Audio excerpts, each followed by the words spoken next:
Hey everybody, welcome back to another episode of Embers of Autumn. This is Lucky Fire Rabbit on YouTube, DeviantArt, as well as Tumblr now, and I'm also on fanfiction.net as Shadoobie, and I'm also Lucky Fire Rabbit on AO3 now. So those are all the places you can visit me and see more of my work, but particularly after 3 years hiatus, I'm back with a new video of a new fanfic called Embers of Autumn. This project turned into something I never actually expected it to, and it has been an incredible undertaking, and it's been an amazing project, and I've learned so much and grown so much as a writer that I really wanted to bring back a series with this thing. I don't even know what to call it. It's calling it a brainchild is almost like too small, but I mean it's almost what 700 pages, like 769 pages, single spaced, of content over the course of a year and 7 months. It's wow. I don't even really know how to describe it other than that. Like the numbers seem to speak for themselves, and I feel like that should be enough. And it's been a while since I've done one of these videos, so it's not as easy for me to communicate. Plus, it's only like 9 a.m. and I've been up since 6:30, and I'm still trying to function as a person. But as you can see, I'm in a new place, still trying to settle. Life's been hard this year, and I'm trying to get there. But in the interim, since I moved back from Arizona, I'm in Georgia now again, in an old neighborhood. In fact, I'm just up the street from the hospital where I had abdominal surgery, so it's like, the circle comes back around again. Anyway, but enough about that. I want to talk about Embers of Autumn. Uh, Starting off, like, where did it come from? I'd imagine quite a few people and would be curious as to how the idea started, and I'm willing to bet that it started from a very similar situation that most post can I guess a canon or post canon RWBY fics start is the end of season 3. You all know what I'm talking about, so let just there's no need to doubt that. I I hated the writing for the end of season 3. I'm not gonna say it's bad because it's just I felt like it was kind of lazy. I felt like they could have told a better story with Pyrrha still involved, and I felt like it was a missed opportunity. But I can't say it's bad because it's not my baby. I can't judge whether or not it's inherently good or bad. I can just say that I disapprove or I dislike it or I disagree, and I did severely, to the point where, like a lot of my fics anyway, um, it gave birth to a story, and it I was going through a really rough time at the end of season 3. I hadn't written much of anything at all in some time. I was still in the middle of what felt like a 3 or 4 year slump. I managed to push out one little fic, and it turned out okay. I'd certainly done better in terms of execution and narrative and so on and so forth, but I felt like I had to get it out. It was like snaking a clog in the pipes. I had to get it out there. I had to get it out of my head to make room for something else, because I felt like when my muse came back, I felt like my muse was on vacation. When my muse came back, that it was going to be something just. But in spite of that, when I did start feeling my energy coming back, and I felt the itch, because for me it's like an itch. It's just this nagging that I have to sit down and write something. When I started feeling that pull again, I was like, no, no, no, no, no, don't overdo it. Start small. Just make it a little project, something self-satisfying, something that you could easily finish in a couple of months, and just to get it out. Let's do it like the last one and just get it out of your head. Well, I started researching and writing outlines, like plot projections, so on and so forth. And it started out as a really simple, rudimentary story that I got inspired for plot point wise from a couple of Tumblrites. I'll get to them in the acknowledgments, but for right now, I just want to kind of talk about the story and how it came about. Um, but I wanted a pure resurrection story, and I really wanted to focus on, how Cinder reduced her to dust, and according to the lore, if I remember correctly, I mean, feel free to adjust that for me or tell me I'm wrong. I hear that a lot, so it's okay. Um, they all came from dust, and I felt like, dust is a very integral part of being, of existence in the RWBYverse. And I just wanted to play off of that as like, okay, dust made people. Dust is a integral tool in society, and so on and so forth. And let's go back to, like, Judeo-Christian lore. It's like man was made from dust. How can I make this work?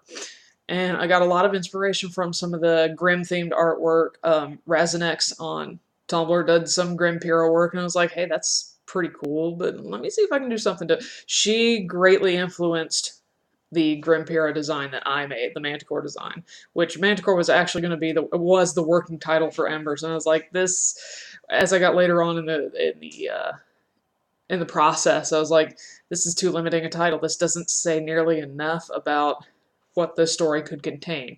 Mind you, the Manticore arc of the story was a huge chunk of it. It was an entire half of the story where they focused on Manticore and Pyrrha being stuck with it.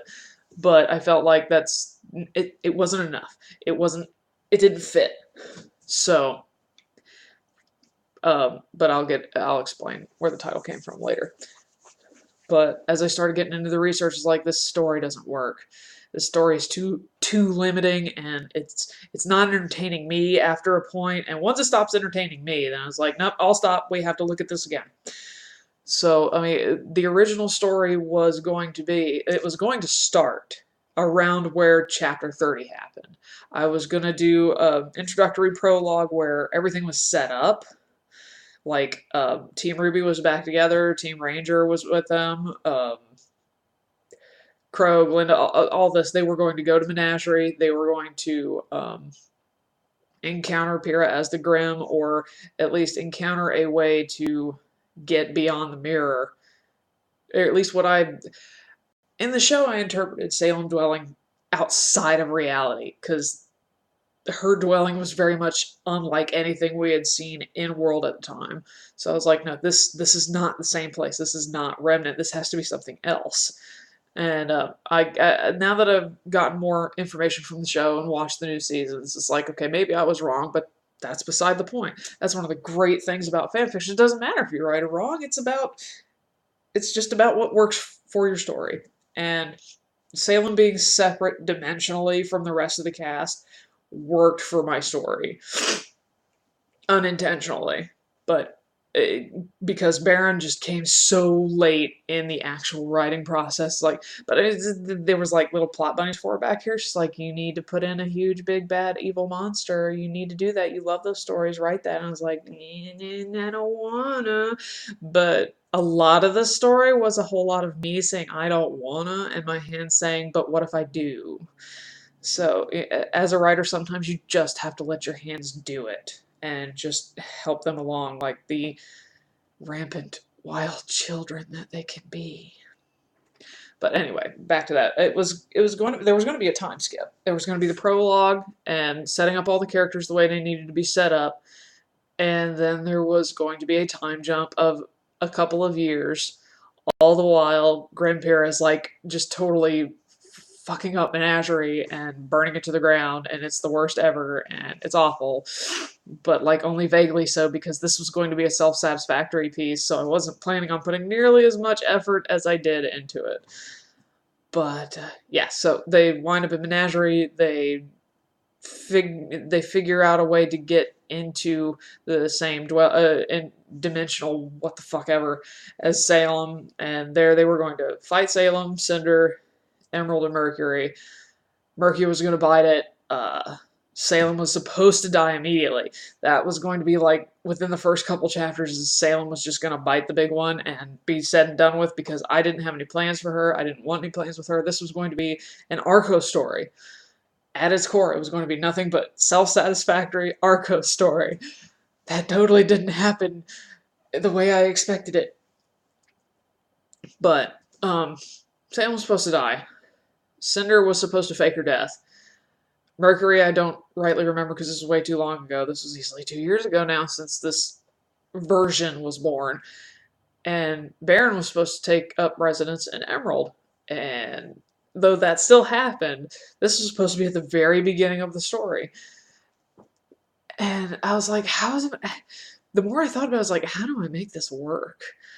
How does this make any sense? Because something was just, my writer's instincts was like, something's not right. This doesn't fit. I'm not sure how, but it just doesn't fit. And you need to fix it. I was like, okay, well, I'm going to set it over here, and I'm going to work on this. And by this, I mean Arcos development. And I was going to totally write off Team RWBY as like, you're not important now. I'm going to worry about this. I have these kids that I care about more, and I'm going to take care of them. And by take care of, I mean make suffer for a while, because that's totally what happened.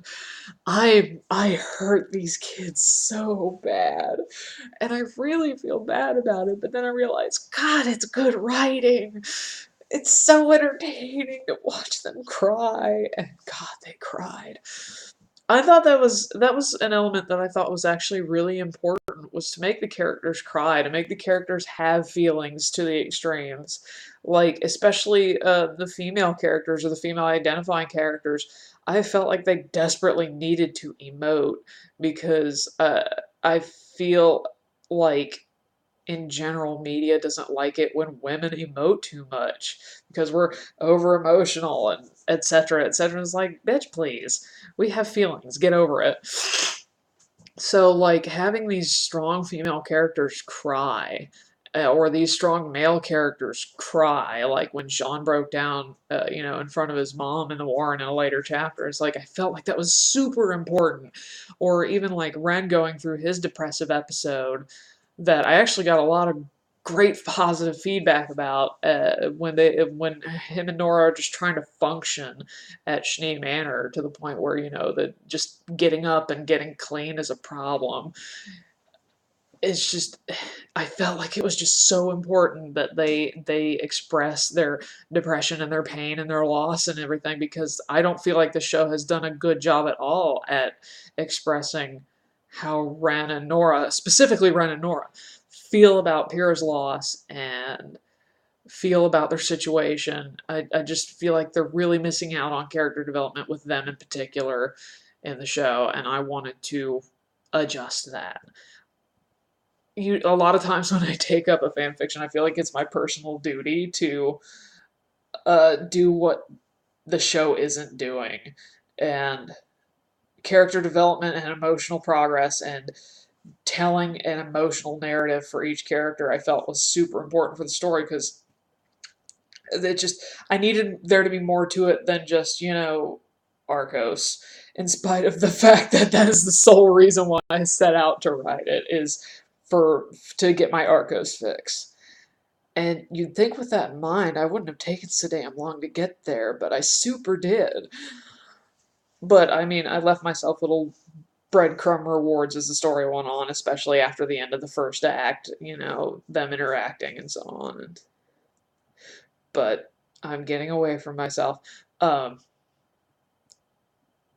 first thought, as far as Pear's progression in the story, in the first version, because I wrote over 3 different plot outlines for the story alone, and they kept changing. All 3 of them kept changing throughout the course of the story until I finally was like, you know what, I'm just going to leave these alone, and I'm going to harken back to them occasionally in case I need something, because they all had really good ideas, and they all had very valid plot progressions and stuff like that. So I kept them. I kept all 3 of them, adjusted them accordingly, to a certain point, and made notes and so on and so forth, and just kind of rolled with it and did what I could until I hit a block, and then I'd go back and look through and was like, oh yeah, that's something I didn't want to do, but it still counts. Every piece of information, every bit of storytelling and narrative that you come up with, even if it doesn't fit your story, can still probably help you. I try my best to keep my notes as intact as possible, even if I don't plan to use something. There's a lot of things I just didn't use, which I actually got a great question about, which I'll get to near the end. But I was after they rescued Pyrrha and broke the spell. um, I just completely blanked out. I'm sorry, but I got ahead of myself. While I was doing the research, I was just browsing through Tumblr, looking for Arco stuff because I needed my fix now, and I don't write fast enough. And I saw a chat conversation written out, in a post, and talking about this Pyrrha Returns AU that these two Tumblrites were working on, which I will get to in the acknowledgments. That Pyrrha lost her emotions. That whatever Salem did to her, she completely forgot what it was to feel things. And I was like, this is a really great subversion of the memory loss trope, I guess. I felt like Amnesia was just a little too typical, predictable. I don't really know what the word is. It's just I didn't want to do it, but I couldn't come up with a better alternative. So I messaged them, asked them, "Hey, can I use this plot point, please? Would I be able to use this plot point in the story that I'm working on? And I'll be happy to credit you." And they were really great and really giving and let me do the thing. And I'm super grateful to you guys. Full stop. This you're probably one of the main reasons why this story happened in the first place. So kudos. And so I went ahead with it. And in their original chat conversation, Pyrrha's first feeling was anger, was rage because she had encountered Sindred in this AU that they were working on. It's like, I need to make this a little different because it's not mine. And I decided, okay, what's the first thing she needs to feel? And I was like, fear. This exact opposite, I feel like, of the persona, the front that Pyrrha often put off in the show, is that she was fearless and poised and relaxed and she always had a plan. When in reality, she's still just a kid. So I felt like it was really important in the story for me to expose that more human side of her because I love her to death, and Rooster Teeth started brushing on that near the end of season 3 that she was afraid, she was uncertain, she was heartbroken and disappointed, and I wanted to see more of a human Pyrrha, which you wouldn't think that by the way the story went. But yeah, so after Pyrrha came back and they realized that she couldn't feel anything, it was just, it kind of, for me, it kind of devolved in this really oversimplified, almost masturbatory human drama of angst and really poor character development and shoehorned encounters, and I wasn't happy. And it all would lead up eventually to a one-on-one with Cinder at the Warren, in no shape or form of what the Warren actually became in the story. And it was kind of a hot mess. Cinder would have died, Pyrrha would have become the Fall Maiden, and that's basically it. It's a real pale comparison to what actually came about in the story, and I'm kind of glad that I decided not to go with it. It's better this way. That's the best way I know how to describe it. It's better the way it came out, and I'm glad I made myself do the work. So, a year and a half writing this monster that just kept getting bigger and bigger and bigger. I I don't know what happened. I really don't know what happened. Because, like, by the end of the 5th chapter, I'm like, I usually have a prologue and 4 to 5 chapters ready to post. And by then, I have a good idea of where the story's going to go. And I thought I had a really good idea of where the story was going to go. And I super didn't. Like, it's chapter 5 or 6 is like, why am I still worrying over these kids? Why am I still writing about them? They're not important right now. but they're a little important right now, so I'm just gonna keep doing this. And then original characters kept being born, which I'm so glad that many of them, if not all of them, are really well accepted. I'm super proud about that. But it just blossomed into this mammoth, and I had zero control.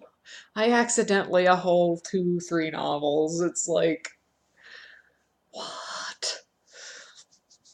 But but yeah. So as the story progresses, like, okay, I need to stop.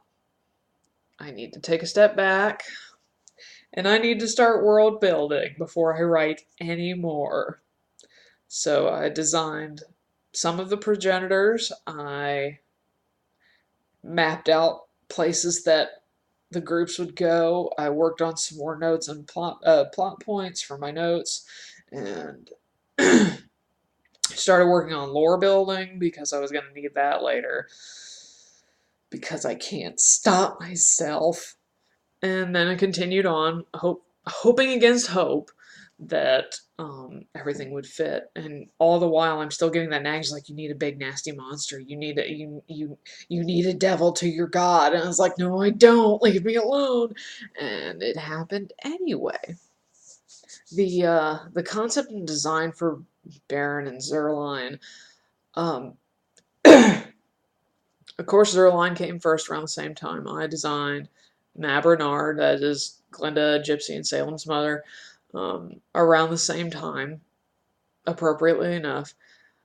Um, I, funnily enough, I wanted her to look different. I wanted Zerline to be as different as possible from everybody else because she was the first human-esque being to walk Remnant, and I was like, wow, that's kind of awesome. How can I make her otherworldly yet human? And I was like, well, just change her skin color.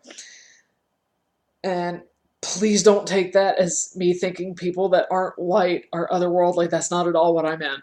That's strictly not at all what I meant. And I apologize if that upset anybody. I'm so sorry. But I went with green because the dust that she came out of, the black dust, catches green in the sunlight. And I was like, okay, let's stick with the theme here and go with otherworldly colors. And her first daughter, Dragon Fauna Saren, is blue skinned. Why? Because I wanted it to be. I think blue is a pretty color. But it was super important to me to a point in terms of theme, because I draw a lot of inspiration from Oz lore, like the Wizard of Oz, but not so much L. Frank Baum as Gregory Maguire, who wrote Wicked and I think Son of a Witch. And in that, Elphaba is a super important character, and one of her most distinguishing features is her skin. And I was like, Elphaba is an icon, at least, or at the very least, a very substantial figure. She's the centerpiece for several Oz stories, and I felt like paying homage to her and making my creation story center around someone that looks like her. And as for the faunus horns and stuff, that's just I guess window dressing. I felt like it was important for the first human to be faunus simply because I felt it was a good choice. And then Baron came later and was like, okay, how the Grimm are the opposite of us. The Grimm are our antithesis. They're everything that we're afraid of and that's abhorrent about ourselves. And how can I make her still resemble the being that she's separated from, all the while making her different and anathema to Zerline? So I went with some physical symbolism of the empty abdominal cavity, the no mouth.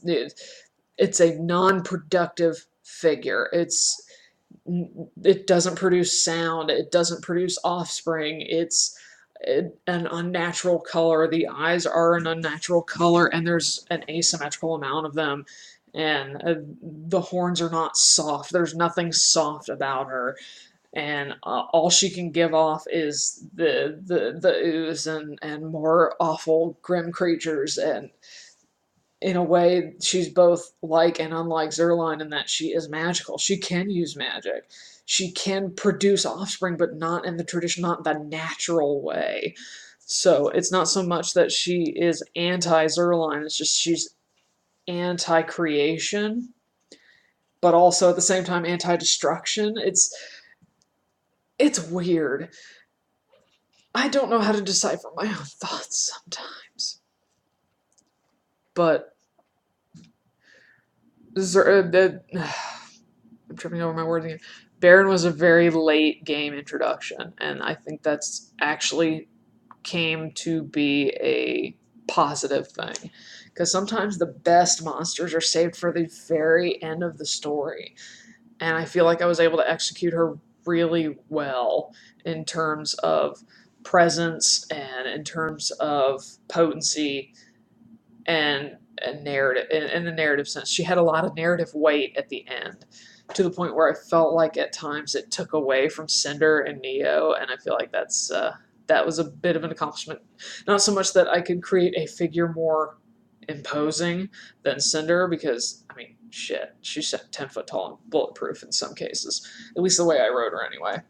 And the fact that I could create something that could possibly overshadow her just kind of makes me a little giddy inside. Oh, excuse me. But Embers just exploded. I get to chapter 20. I'm like, what happened? I'm not supposed to be here, and at this point, I'm too afraid to ask how I got here. And it just, I literally could not stop. And it's like, am I almost done? I'm almost done. No, I'm not. I'm not almost done. So, I sometimes you have to let the story carry itself. You just have to use your hands. You have to let it happen, or you're going to shoot yourself in the foot. And I was having fun for the most part, so it's not like it's going to kill me. Although sometimes I felt like it did. Like, I wrote 3 chapters in one day one time, and it was a 12-hour just binge of 30-something pages. And it was nuts. But as the story grew, I did feel the need for more original characters to kind of supplement the main cast. And one thing that I came up with early on is, like, if I'm going to make this a full-length feature, if I'm going to do the whole 9 yards, I want original characters that can fit in with my main cast. I want original character that's a maiden, and I want her to have a guardian, and I need elements that help the other maidens have support systems, and so and foster unity between the lot of them. And I wanted complex and healthy relationships between my characters, when at least where they were supposed to be, because there was nothing healthy about Cinder, Emerald, and Mercury and Neo. There wasn't supposed to be anything healthy there. And speaking of Cinder and Baron and Zerline and her daughters and so on and so forth, I kind of accidentally wrote Cinder in as Vatra. They were things that I were writing that I wasn't sure where they were coming from, only that they were there and they fit for some reason. And I go back and look through it, and it's like, crap, I set myself up for this. I did this to myself. I might as well finish it. I started the fire, and now I need to watch it burn. But one of the questions that I did get was about my original characters and how they made them fit so well. And I'll get to that in just a second. But, God, this is almost 30 minutes. I really need to get on to the questions then. There's really not much else to talk about the story, only that it completely got away from me, but in the best possible way. But I got some really great questions. Several of them are from Stray Phoenix. My bud, you are the best. I love you and I miss you, and I hope you're doing great. But she sent me several questions, and we'll get right into those. And the first one is, what exactly is the difference between a witch using magic and someone like Jean and presumably Ozpin using magic? The denominator between the two being that they are both sons of witches. I felt like I really wanted to focus on women in this story because I feel like RWBY should be focusing mostly on women. Its primary cast is made up mostly of girls, and some of its most powerful figures are also women. So I wanted to write a story about women. I wanted to focus on girls because I need to. I feel like as a woman myself, or at least last time I checked, I feel like I owe it to myself and other women and the community. And by community, I mean like writers and media, etc. in general. I wanted to write about girls. I wanted to write about their struggles and their story and their achievements and their pain. I wanted to write about that.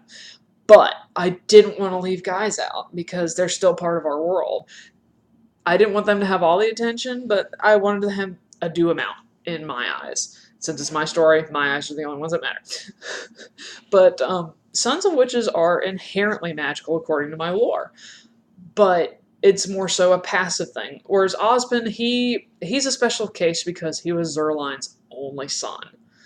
He was the first human being. There were a lot of things that just hadn't happened in the ages beyond to him. So his magic might have been a little different. It might have been more concentrated. He might have had greater access to it because he had his mother to teach him.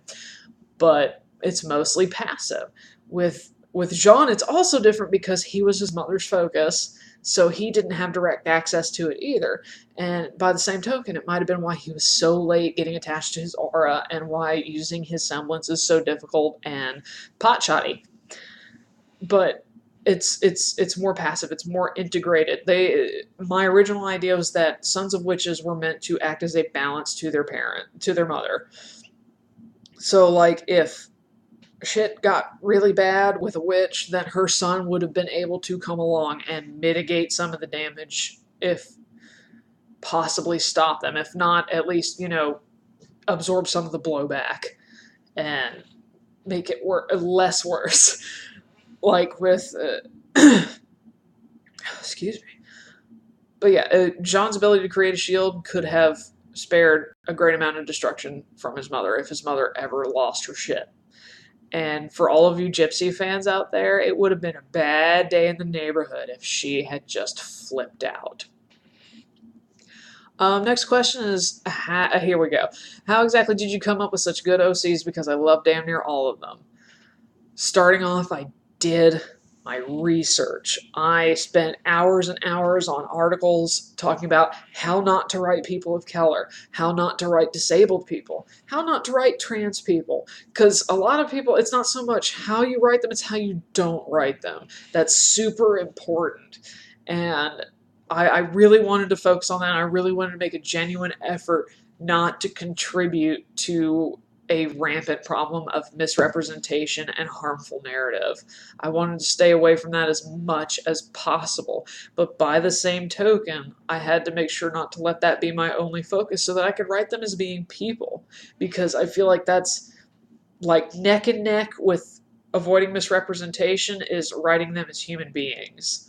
Because humans are flawed, regardless of color, ability, orientation, all of that. We're still just people and we make mistakes and we're shitty sometimes. And it was a serious learning experience to write all these characters that are different. I had 3 trans characters off the top of my head that I can recall. Pyrrha's mother, Thana, Matt, Billy and Tag's friend, and Billy. For all intents and purposes, those are the 3 trans characters I can think of off the top of my head that I wrote for, and I'm very happy to say I didn't get any complaints, but that doesn't mean I didn't do it right. I mean, that doesn't mean I did it right. Pardon. I feel like I failed in some cases, more so culturally speaking, in terms of where some of the OCs came from. But for the most part, as a whole, I feel like I really succeeded. I feel like my effort shows, and that's super important to me. Third question. Where did you draw the most inspiration for the lore? A lot of it, as I mentioned before, came from Gregory Maguire's Wicked, Oz in general, and the film Return to Oz with Fairuza Balk. That movie, I watched when I was a kid, and it still terrifies me on occasion, but it's so good. It's gritty, it's dark, it's serious, and it's just uh and mirror lore. Turns out human beings have thought mirrors are pretty sketch for a long time.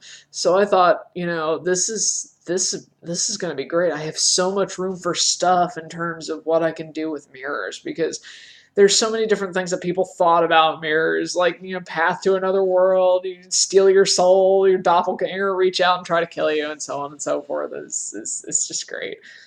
And I love telling prophecy-esque stories. I love telling stories that have weight and a sort of pedigree. It's like these are events that have been controlled since nth million years ago for this moment, for this time to happen, for all these pieces to be right where they are, for this to occur. And for some reason, I both love and hate the idea that all these things were planned. When in reality, at least in Embers, they technically weren't because there are some wild cards in there. Zerline could predict the future to a point, but the finer details, like she could see the results of things, but she couldn't see a lot of the devils in the details. That she couldn't see the means to an end, like Cinder as a young child after Amalthea was murdered went on an absolute just inferno spree. One of the villages she's being destroyed is where Pyrrha's birth family lived, and that's where Rhea found her. But also, Amalthea was Theron, that is Pyrrha's adopted father, was Theron's mother. And the reason why he got cancer and couldn't produce his own offspring is because she put a death curse on him. I know I mentioned that earlier that Amalthea had a son, put a death curse on him because she wanted a daughter, and then completely abandoned the child and the father. So it's just all these little things interconnect, and I think it's super fun to leave them there for my readers to find. So, and I'm just kind of a lorist as a hobby, so I pick and choose things where appropriate. So my lore is just a huge fucking hodgepodge of stuff. Another question: what happened to the other maidens and their guardians? I actually got this question a lot. And I could understand why, because even now I feel like the last chapter was a little ungiving of post-story details, but I also wanted the readers to fill that in for themselves because I wanted a happy ending, and who's to say they couldn't continue having happy endings after that? A happy ending after that. But so I went ahead and I wrote a little bit down about some of the things that I think probably would have happened is that Team RWBY would stay together. They probably headquarter in Atlas because of Weiss's work, and they adapt their hunting schedules and their contracts and stuff around that. I feel like eventually Weiss and Ruby would get married, but I could see her being hesitant because of the kind of publicity her being gay might bring about. But in the end, they just decide to go with it and like have a private, intimate ceremony with just family and friends. And I don't know if they'd have kids. I could see Weiss being kind of hesitant about having kids, but pets. Oh no, that mansion would be full of pets. Just her and Ruby and just this herd of dogs and pets and animals, and just that sounds like a nice time to me. Blake and Yang would be much more open about their relationship. It's like, nah, fuck y'all. We love each other. Take a hike, And they will eventually get married. I think they just for them, I feel like it's a natural progression, and Yang would just dote on Blake forever and a day, give her anything she wanted because they just love each other so much. And as for kids, I don't know. It's maybe. Maybe not. Maybe they'd adopt. Maybe they'd have kids of their own. I don't know. Nora and Ren, that it's a fairy tale for them, as far as I'm concerned, because they deserve it. They deserve a family and a home and love and love and love and love. And same for Jean and Pyrrha. I feel like I left enough evidence behind for them to be happy. I mean, it's going to be tough for all of those kids, but they'll have more good days than bad, I think. Um, Tag and Billy, they have the one child, and as for I never came up with a name for the poor thing. I straight up never did. But also in their culture, I wrote a little short story about it. When you're born, you're given a name by your parents, and then when you're older, 10, 12, 13, all depends, you get another one when you know yourself better. So you can literally pick anything. It's fine. I don't mind. You can even share it with me if you want to. I don't care. Mercury and Neo, I never came up with an ending for either one of them. And that's also one of the reasons why we never found out what happened to Neo. You just get left with this bloody crater at the middle of Beacon's courtyard, and then that's it. She's just gone. I could definitely see her as being one to fake her death and then just disappear into nothing. And I think I'm gonna leave it that way. Cinder and Emerald, I wanted Cinder to have a bittersweet ending because she deserved it. It's the very least she could get, as far as I'm concerned, because she killed off my favorite character and I'm mad about it, and I'm probably gonna die mad about it. But I wanted the story to end with Cinder not getting everything she wanted, because that's worse than death in my opinion. But I also thought about writing a short story where Cinder goes to visit Emerald in Vacuo. Emerald's memory's still not complete, you know, and they do things because Cinder doesn't know how to deny herself what she wants because she's a selfish character. She straight up is. She's self-centered and selfish, and that's what she does. Another question I got was, what inspired your writing style by Chief? A number of resources. I read a lot of King growing up. It's mostly King because that's what you have access to when you live in Podunk County, USA. But I also got a lot of Tumblr writes and AO3 writers that I have to give acknowledgement to, and that's Kibitzer and Lion Senpai from AO3 and Tumblr. They're co-writing Awful Hunt, which is a Cinder Glinda fic, and I highly suggest you go and read it. It's super fun. It's not done yet, but it's almost done, and I can't wait for them to finish it. But go read it. It's fun. It's hilarious in really good places. Extremely well written. They gave me a lot of inspiration for how I wrote my action scenes. So if you enjoyed my fight scenes, you're gonna enjoy the fight scenes in Awful Hunt, and I think you'll enjoy the rest of it too. Also, Ivory Tower Crumbles from Tumblr. She is the I they I'm sorry they are the writer for the RWBY AU, and they gave me a lot of inspiration as far as the lore with the maidens and the seasons and witches and all those things. They really set the standard for me to. They gave me the building blocks I needed to create my witch lore. So I would highly suggest you go and check out their Tumblr. And it's really enjoyable. They have a lot of great artwork and they have a lot of great written pieces. So please, by all means, go check them out. But King in particular and Awful Hunt writers, as far as how they tell a story, also really had an impact on me. Is that they squeeze in little bits of information. Excuse me. They squeeze in bits of information whenever they can, so long as it's appropriate. And they give little tidbits about the person, like as a subsequent to dialogue, like when somebody says something, and I add a little bit after that, I'll hook in a little bit of information. And I felt like that was really easy for the reader to absorb, and it really helped flesh out a lot of these characters.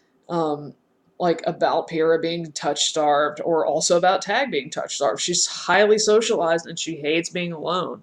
Glinda being somewhat sociopathic, but also her being ace. She's straight up ace in Embers, and I hope I made that clear enough. I mean, I probably should have. Now that I think about it, I should have probably just had her come out and say it, but at the point where it became relevant, it didn't need to be straight up said.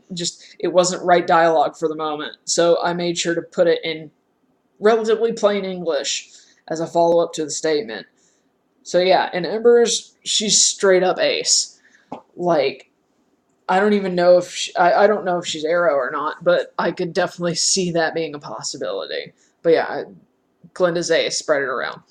Let me see. I got my questions over here, so just. But yeah, I love leaving clues for my readers. It's super fun. What were some ideas you had for the story, but ultimately dropped by Kel?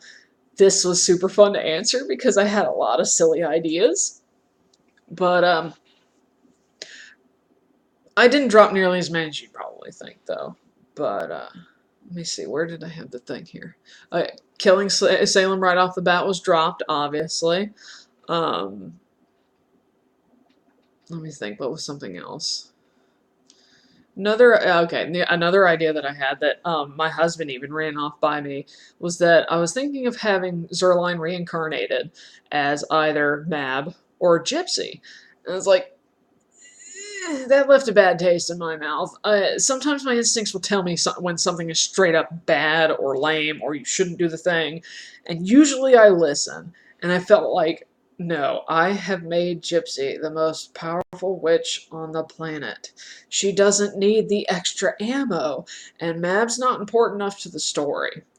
She is definitely a vehicle for plot, hence the gigantic scythe at the end of the story, but she's not that important. So I had to adjust it a little bit and, in a way, get rid of Zerline by having her become the essence of the maidens and so on and so forth. So, but I'm glad I listened to my instincts on that part.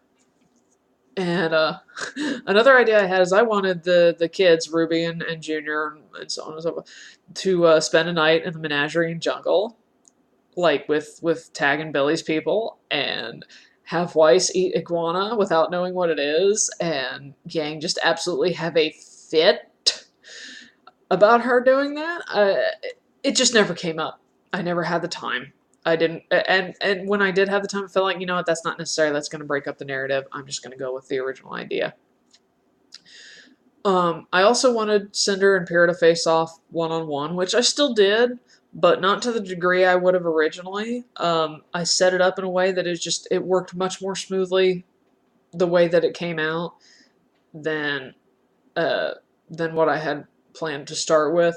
And I also felt like the way I wrote the final action sequences, I one of the themes of the story is about accepting help and realizing you can't do it all by yourself, and it's okay to have helping hands.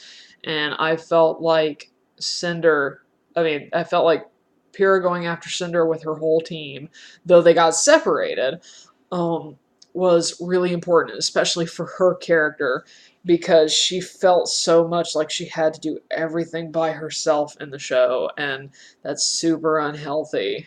That's not okay. And one last thing is, uh, I originally had planned for Blake and Mercury to get to Atlas around the same time, which they sort of kind of did, sort of kind of didn't. But anyway, the original plan was to have Mercury break into the hospital and try and murder Yang. And Blake would just like swoop into the rescue, crash through the window and just unintentionally, but still, kill him. Like straight up. Just end him right there.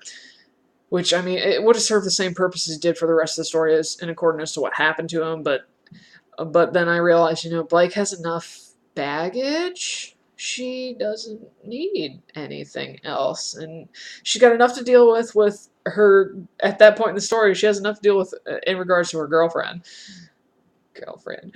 Um, so, I dropped that entirely. After that, though, once I got into the second act, everything went much more according to plan. And it wasn't so much, I need to add things, as I need to tie things up. All my setup is finished, I need to put it in place, and I need to put the frame down, and I need to get ready to put it up, It was more so tying up loose ends and making sure all the puzzle pieces are going where they're supposed to so that the story can end. So the second half was a lot easier for me in terms of plot and planning and whatnot.